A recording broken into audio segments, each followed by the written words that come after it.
How many marks did she get in the test. मुझे बोलता है, अभी देखो मुझे नहीं मालूम कि ये लीनियर इक्वेशन का क्वेश्चन है या क्वाड्रेटिक इक्वेशन का है, हम ट्राई करेंगे इसमें। How many marks she get in the test, मतलब एक्स को लेट करने नंबर ऑफ मार्क्स, ठीक है, शी गेट, तो लेट कर लेते हैं she get x marks in the test. Okay, यहां तक समझ आई बात? सिंपल सी बात है कि उसके जो मार्क्स आए हैं वो एक्स आए हैं। अब क्वेश्चन के अकॉर्डिंगली जो जो वो बातें बोलते हैं वो डाल देते हैं। देखो, सबसे पहली चीज तो उसने ये बोला है कि अगर उसके जो मार्क्स हैं वो 10 ज्यादा आ जाए, है ना, यही चीज बोल रहे हैं। Had Ajita scored 10 more marks in her mathematics, पहले तो ये बोल रहे हैं अगर उसके 10 नंबर ज्यादा आ जाते हैं तो अब उसके मार्क्स कितने होंगे, x plus 10। Had Ajita scored 10 more marks, अगर उसके 10 नंबर ज्यादा आ जाए तो क्या होगा वो बता रहा है। अच्छा, फिर वो बोलता है आउट ऑफ 30 मार्क्स। अभी 30 से फिलहाल तो कुछ लेना देना नहीं है मेरा, 30 में से नंबर आ रहे हैं तो परसेंटेज निकालनी होगी तो यूज करूंगा ना 30 को फिलहाल। तो अभी 30 का मेरा कोई लेना देने नहीं। हाँ, ऐसा हो सकता है एंड ऑफ द क्वेश्चन में कोई लेना देना हो, इसका करेंगे उसकी बात। अब क्या कहता है, अगर वो 10 नंबर ज्यादा ले लेती है मार्क्स मैथ्स में तो 9 टाइम्स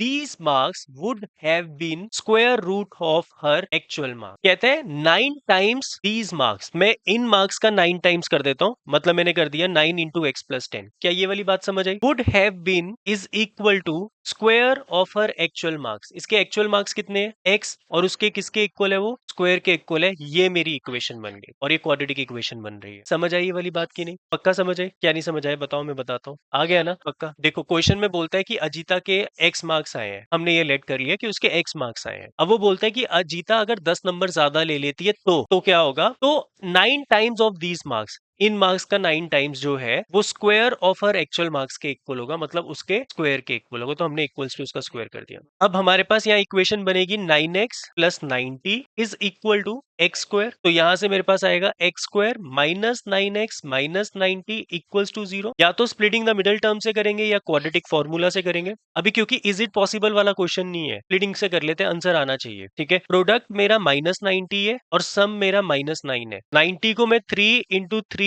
इंटू 2 इंटू 5 लिख सकता हूँ। 3 3 जा 9 एंड 2 5 जा 10, 90।